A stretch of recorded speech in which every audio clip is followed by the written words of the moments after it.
Hello everyone, welcome to Makarandam media. So ఈరోజు మనం big boss second episode review చేసుకుంటున్నాము. So start చేయాలంటే నిన్న ఏదైతే గొడవ జరిగిందో ఆ చీఫ్ నామినేషన్, ముగ్గురు చీఫ్స్ ఉన్నారు కదా, ఆ ముగ్గురు చీఫ్స్ నామినేషన్స్ గురించి ఏదైతే చీప్గా గొడవ చేస్తూ ఉన్నారో ఈ ఆకుల సోనియా, కిరాక్ సీత, వీళ్ళు చాలా చీప్గా వాళ్ళు అదే అదే మెంటాలిటీతో ఈరోజు కూడా ఆ గొడవని కంటిన్యూ చేశారు.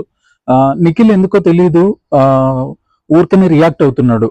జనరల్ ఇక్కడ తమ్రులు ఏంటంటే ఇట్లాంటి చిన్న చిన్న వాటికి, చిల్లర వాటికి రియాక్ట్ కాకుంటే మీరు చాలా ఎక్కువ రోజులు హౌస్ లో ఉంటారు. ఎంత ఎక్కువ రియాక్ట్ అవుతే మీరు మీ మీరు అంత నెగిటివ్ అవుతారు కొంతమంది ఆడియన్స్ దృష్టిలో. అది నిఖిల్ ఎందుకో చూసుకోవట్లేదు.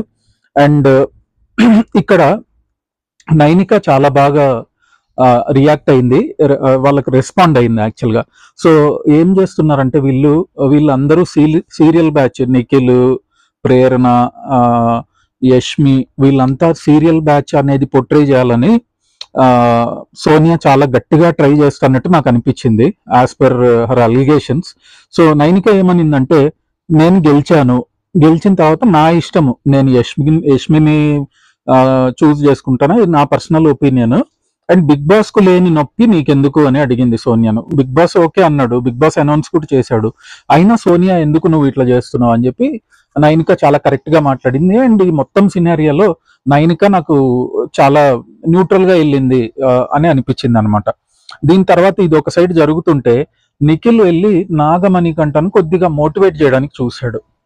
అందరికీ ఉంటాయి ప్రాబ్లమ్స్, ఇవన్నీ తట్టుకొని నిలబడాలి, అవన్నీ పర్సనల్, అట్లా కొద్దిగా ఏదో మోటివేట్ చేయాలని చూశాడు. అండ్ ఇక్కడ నాగమణి కంట గురించి మనం చెప్పుకుంటే నాగమణి కంటకు జెన్యున్ గానే అతను ఎన్నో స్ట్రగుల్స్ ఫేస్ చేస్తూ బిగ్ బాస్ హౌస్ లోకి వచ్చాడు.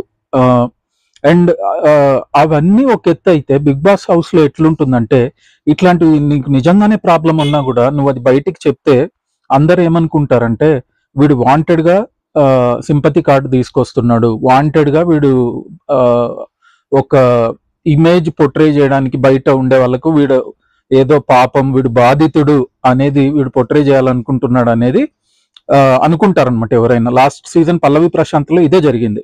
సో పల్లవి ప్రశాంత్ ఇమేజ్ సక్సెస్ఫుల్ గా ఇక్కడ బయటకు ప్రొజెక్ట్ చేసుకోగలిగాడు. ఎందుకంటే అతను ఒక లాస్ట్ సీజన్ లో ఏ ఎపిసోడ్ నాకు గుర్తులేదు, ఒక్క అన్నం మెతుకు కింద కార్పెట్ మీద పడి ఉంటే అది తీసుకొని తిన్నాడు. అదే పల్లవి ప్రశాంత్ ఏదో బయట వీడియోలో అన్నం అంతా తీసుకెళ్లి డస్ట్బిన్ లో వేస్తున్నాడు. సో ఇవన్నీ చిల్లర పోర్ట్రేయల్స్ అనమాట. ఇవన్నీ చేస్తారు అని చెప్పి లోపల కంటెస్టెంట్స్ కు అనుకుంటారు. సో నాగమణి కంట అది కొద్దిగా చూసుకోవాలన్నమాట. దీని తర్వాత నాగమణి కంట బెజవాడ బేబక్కతో ఒకటి చెప్పాడు, ఫుడ్ కొద్దిగా స్పైసీగా ఉంటుంది, కొద్దిగా తగ్గించుకుంటే మేలేమో అని. అది అతను ఒక సజెషన్ లాగా, రిక్వెస్ట్ లాగే చేశాడు. అది చాలా ఓకే ఆ టైప్ చేయడము. బట్ మిగతా ఎవరైతే ఈ విష్ణుప్రియ కానీ, మన సోనియా కానీ, కిరాక్ సీత కానీ, వీళ్ళంతా ఏంటంటే బెజవాడ బేబక్క బిగ్ బాస్ హౌస్ లోకి వచ్చింది ఇంకా కిచెన్ చూసుకోవడానికి లేదా కుక్కర్ చూసుకోవడానికి అన్నట్టే చేశారు. చాలా చిల్లరగా ఉన్నాయి ఇవి. సోనియా గానీ, కిరాక్ సీత గానీ, నా ఈరోజు తమ్నేల్ చూస్తే ఎలిమినేట్ దమ్ ఇమీడియట్లీ అని ఉంటది. నేను ఎందుకు చెప్తున్నా అంటే, ఇది మీరు పాత సీజన్ చూసుకుంటే సీజన్ 6 లో గలాట గీతు ఉండింది కదా, గీతు సేమ్ మైండ్ సెట్ అనమాట. అందరితో గొడవ. గీతు అంటే గొడవ.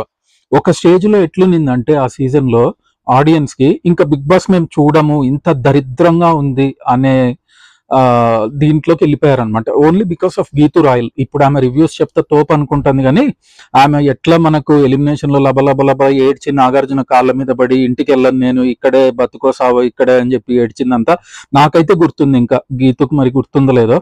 అండ్ ఎట్లా గీతు గురించి మాట్లాడుకుంటున్నాం కాబట్టి నేను ఇంకొక రివ్యూయర్ గురించి కూడా ఇక్కడ చెప్తాను, ద గ్రేట్ ఆదిరెడ్డి. ఎవరైతే మన శేఖర్ భాషను మగజాతి ఆనిముత్యం అని ఎలివేషన్స్ ఇస్తున్నాడో ఆ ఆదిరెడ్డి ఏం చేశాడు, బిగ్ బాస్కి వెళ్ళి గీతు ఉన్నంత వరకు గీతుతో చెవులు పిండించుకున్నాడు. గీతు ఒక దగ్గర కూర్చొని ఉంటది, ఇట్లా పక్కనే ఆదిరెడ్డి ఉంటాడు, గీతు చేతిలో ఆదిరెడ్డి చెవు ఉంటది, గీకుతా ఉంటది. ఆమె పడుకున్న, గీతు మేలుకొని ఉందంటే ఆదిరెడ్డి చెవు గీతు చేతిలోనే ఉండాలి. ఇంత ఇన్ని రివ్యూస్ చేసి ఇంత అనాలిసిస్ చేసి ఆదిరెడ్డి చెవు గీత చేతిలో ఎందుకు పెట్టినట్టు? బిగ్ బాస్ హౌస్ కి వెళ్ళింది ఎందుకు? చెవు పిండించుకోవడానిక? బయటకు వచ్చి మీ కవిత ఉంది, నాగలక్ష్మి ఉంది, వాళ్ళు ఎవరంటే వాళ్ళు యూట్యూబ్ ఛానల్స్ పెట్టి వాళ్ళ పేరు చెప్పి కూడా సంపాదిస్తున్నాడు ఈ ఆదిరెడ్డి. సో నాగలక్ష్మి వచ్చి ఆదిరెడ్డి వాళ్ళ సిస్టర్, కవిత వచ్చి ఆదిరెడ్డి వాళ్ళ వైఫ్. వీళ్ళతో ఇంట్లో పిండించుకోవచ్చు కదా చెవులు. నువ్వు బిగ్ బాస్ కి వెళ్ళి గీత వచ్చి చెవులు పిండించుకున్నావు, మళ్ళీ నువ్వు రివ్యూ చేస్తే అతన్ని మొగజాతి ఆనిముత్యం అని ఎలివేషన్స్ ఇస్తున్నాడు. సో ఎనీవేస్, దాని తర్వాత మనకంటే స్పైసీ ఫుడ్ అని బేబక్ చెప్పాడు కదా, ఈ ఫుడ్ గొడవ కూడా ఇంకా కంటిన్యూ అవుతుంది. ఏమవుతుందంటే వీళ్ళందరూ బేబక్ ఏదో పప్పు మాడగొట్టింది కుక్కర్లో పెట్టి అని బేబక్ అని ఈరోజు నామినేషన్స్ వరకు తీసుకెళ్లారు. సో ఇక్కడ ఏంటంటే బేబక్క ఆమె తప్పేం లేదు దీంట్లో. ఎందుకంటే ఆ కుక్కర్ ఎవరికైనా కొత్తింటికి వెళ్ళి వంట చేయడం అంటే కొత్తగానే ఉంటది.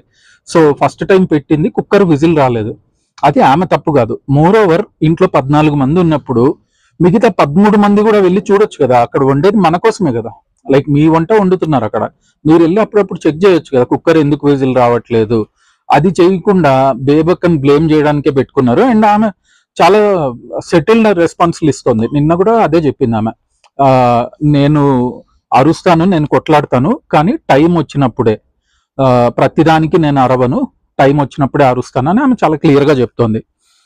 తర్వాత ఈ మొత్తం గొడవ జరుగుతుంటే ఏది ఈ నామినేషన్స్ స్టార్ట్ అవ్వబోతున్నాయి, ఈ చీఫ్ గొడవ జరుగుతుంటే ఇద్దరు మనుషులు మాత్రం త్రిశంకు స్వర్గంలో ఉన్నారనమాట. త్రిశంకు స్వర్గం అంటే అట్లా ఇంట్లో లేరు, అట్లా బిగ్ బాస్ హౌస్ లో లేరు. వాళ్ళకి ఏం జరుగుతుందో కూడా అర్థం కావట్లేదు.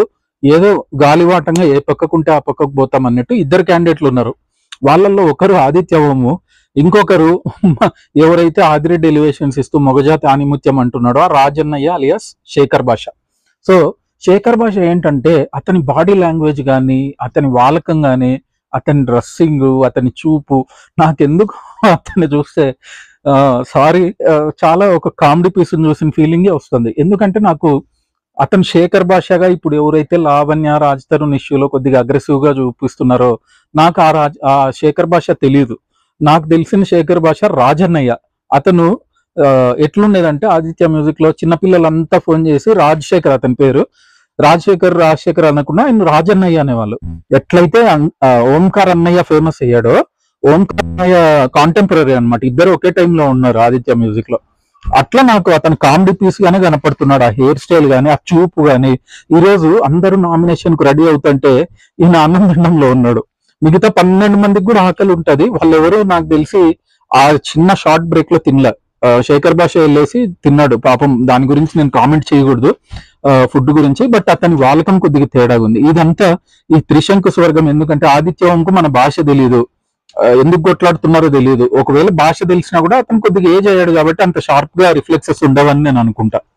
సో వీళ్ళిద్దరూ ఒక పక్క త్రిశంకు స్వర్గంలో ఉంటే బిగ్ బాస్ ఈ రోజు పెట్టిన మెలిక్ ఏంటంటే ఒక్కొక్క పర్సన్ ఇద్దరిని నామినేట్ చేస్తాడు. ఈ చీఫ్స్ ఎవరైతే ముగ్గురు ఉన్నారో వాళ్ళల్లో నుంచి ఒకరు పరిగెత్తుకుంటూ వెళ్ళి ఒక హ్యామర్ తీసుకొని ఆ ఇద్దరిలో ఒకరిని సేవ్ చేయొచ్చు అనమాట. సో ఫస్ట్ వచ్చేసి సోనియాకి ఇచ్చాడు బిగ్ బాస్. సోనియా వచ్చి బేబక్కను ప్రేరణని నామినేట్ చేసింది. సో బేబక్కను ఎందుకంటే బేబక్క అదే కుక్కరు మాడిపోయినప్పుడు బేబక్క చూసుకోలేదు, ఇర్రెస్పాన్సిబుల్ గా ఉంది ఈమె అని చెప్పి బేబక్కను నామినేట్ చేసింది. తర్వాత ప్రేరణకు కూడా అట్లా ఏదో సిల్లీ రీజన్ చెప్పింది. బట్ ఇక్కడ ఏమైందంటే బేబక్కను నామినేట్ చేశారు చీఫ్స్ అందరు వచ్చి, ప్రేరణ అక్కడ సేఫ్ అయింది. నెక్స్ట్ సోనియా ఏంటంటే చాలా చిల్లరగా ఉందన్నమాట. సో ఇలాంటి క్యాండిడేట్స్ ఉంటే మనకు మొత్తం సీజన్ మీదే ఇంట్రెస్ట్ పోయే అవకాశం ఉంది. ప్రతిదీ గొడవేనా, ప్రతిదీ ఆర్గ్యుమెంటేనా, ఎవరిని చూసి వచ్చారు, ఎవరు మీకు ఇన్స్పిరేషన్ అమ్మా? సోనియా, లైక్ సోనియాకు మేబీ గీతు ఇన్స్పిరేషనా, ఇనయా సుల్తానా ఇన్స్పిరేషనా, అరియానా గ్లోరీ ఇన్స్పిరేషనా? ఎందుకంటే వీళ్ళంతా గీతు కాకుండా Inaya and Ariyana RGV school నుంచే వచ్చారనమాట. సో ఈమె కూడా ఆర్జీవి స్కూల్ నుంచి వచ్చింది అనేది రీసెంట్ గా తెలిసింది నాకు. యష్మి నామినేట్ చేసింది. సో చీఫ్స్ ముగ్గురులో యష్మి పరిగెత్తుకుంటూ వెళ్ళి ఆ హ్యామర్ తీసుకొని బేబక్కను నామినేట్ చేయడం జరిగింది. నబీల్ వచ్చేసి మణికంఠను బేబక్కను నామినేట్ చేశాడు నబీల్. సో నబీల్ ఏంటంటే నబీల్ జెన్యున్ గా చెప్తున్నాడు, ఇతను మణికంఠ కొంచెం ఐసోలేటెడ్ గా ఉంటున్నాడు, మనుషులతో కలవట్లేదు, అందుకని నేను మణికంఠన్ నామినేట్ చేస్తున్నా అని చెప్తున్నాడు నబీల్, చెప్పాడు. తర్వాత బేబక్ అని కూడా అదే రీజన్ చెప్పాడు అనమాట.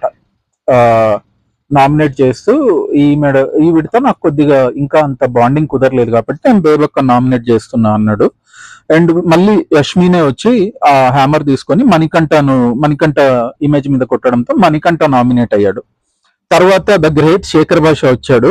శేఖర్ భాష వచ్చి మణికంఠను బేబక్కను నామినేట్ చేశాడు. శేఖర్ భాష, నేను ఎక్కువ ఇంకా శేఖర్ భాష గురించి మాట్లాడను, ఎందుకంటే అతని గురించి మాట్లాడితే నాకు నవ్వు వస్తుంది. అతని బాడీ లాంగ్వేజ్ కానీ, అతని వాలకం కానీ, ఈ ఆదిరెడ్డి వీళ్ళంతా ఎలివేషన్స్ ఇవ్వాలని చూస్తున్నారు కానీ నాకు అటువంటి మోటివ్ ఏం లేదు. సో శేఖర్ భాష లాగే చెప్తాను నేను. ఆ నైనిక వెళ్ళి తీసుకుంది అనమాట. నైనిక వెళ్ళి హ్యామర్ తీసుకొని మణికంఠ నామినేట్ చేసింది. తర్వాత బేబక్క వచ్చి పృథ్వీని నబీల్ని చేసింది అనమాట. బేబక్క నబీల్కి ఏం చెప్పిందంటే ఎక్కువ వాయిస్ వినపడడం లేదు, ఇది ఎందుకో కొద్దిగా డల్ ఉన్నావు అన్నట్టు చెప్పింది. బట్ దానికి నబీల్ కూడా కౌంటర్ ఇచ్చాడు, లేదు నేను నార్మల్గా ఉన్నాను, నా వాయిస్ మీకు వినపడడం లేదు అని కొద్దిగా కొద్దిగా చేశాడు. బట్ వీళ్ళు ఎడిటింగ్ లో అంతా తీసేసినట్టుంది. ఈసారి నిఖిల్ తీసుకున్నాడు హ్యామర్, చీఫ్ నిఖిల్ తీసుకొని పృథ్వీని నామినేట్ చేశాడు. సో దీంతో ఈ రోజు బ్రేక్ పడింది నామినేషన్. ఇంకొకటి ఏంటంటే నేను ఈరోజు లైవ్ కూడా చూడడం జరిగింది కొద్దిసేపు, నా దురదృష్టం కొద్ది. దాంట్లోనే తెలిసిందనమాట ఈ చిల్లర అరుపులు, చిల్లర గొడవలు. నాకు ఒక గంట చూస్తేనే తలనొప్పి వచ్చే రోజులు లాగుంది ఇది. ఎందుకంటే ఆ లైవ్ లో ఆమె సోనియా ఆకులో కొట్లాడుతుంది, నాకు చాలా చిల్లర అనిపించింది. Nagarjuna garu eliminate them, mic చెప్ప, Nagarjuna garu eliminate them immediately. Sonia Akula and Kiraak Seetha వీళ్ళిద్దరిని ఎలిమినేట్ చేయండి సార్ నాగార్జున గారు. సో నాగార్జున ఇది విన్నాడంటే ఖచ్చితంగా ప్లీజ్ సార్ దండం పెడతాను, ఎలిమినేట్ చేసేయండి వాళ్ళిద్దరిని. అండ్ రేపటి ఎపిసోడ్ లో ఈ రోజు కొద్ది గ్లిమ్స్ వేస్తారు కదా, దాంట్లో ఏం చెప్పారంటే నాగమణికంఠ కొద్దిగా ట్రిగ్గర్ అయ్యాడు. నేను ఇది లైవ్ లో చూడడం జరిగింది, live episode big boss live లో. అతను చాలా ఎమోషనల్ స్టోరీ చెప్తాడు. విన్న ప్రతి ఒక్కరూ ఒక స్టేజ్ లో యష్మి అతన్ని స్టాప్ చేయాలని చూసింది కానీ ఆవిడ కూడా తట్టుకోలేకపోయింది, అంత ఎమోషనల్ గా ఉంది అనమాట. ఏదైతే అతని పాస్ట్, అతను చెప్పే విధానము అవన్నీ చాలా ఏమంటారు మనకే కొద్దిగా ఎమోషన్ అనిపిస్తుంది. సో ఇవన్నీ చూడాలంటే రేపటి ఎపిసోడ్ కోసం వెయిట్ చేయాలి. అండ్ ఎపిసోడ్ అయిపోయిన వెంటనే నేను రివ్యూ పెట్టడానికి ట్రై చేస్తాను. Hope you like my channel, like the review. మీకు నచ్చినట్టయితే ఈ వీడియో లైక్ చేయండి, నలుగురికో మీ ఫ్రెండ్స్ గ్రూప్స్ లో షేర్ చేయండి. అండ్ తప్పకుండా సబ్స్క్రైబ్ చేయండి. సబ్స్క్రైబ్ చేసుకొని బెల్ ఐకాన్ క్లిక్ చేస్తే మీకు నోటిఫికేషన్స్ వస్తాయి. Thank you so much for watching this episode. By.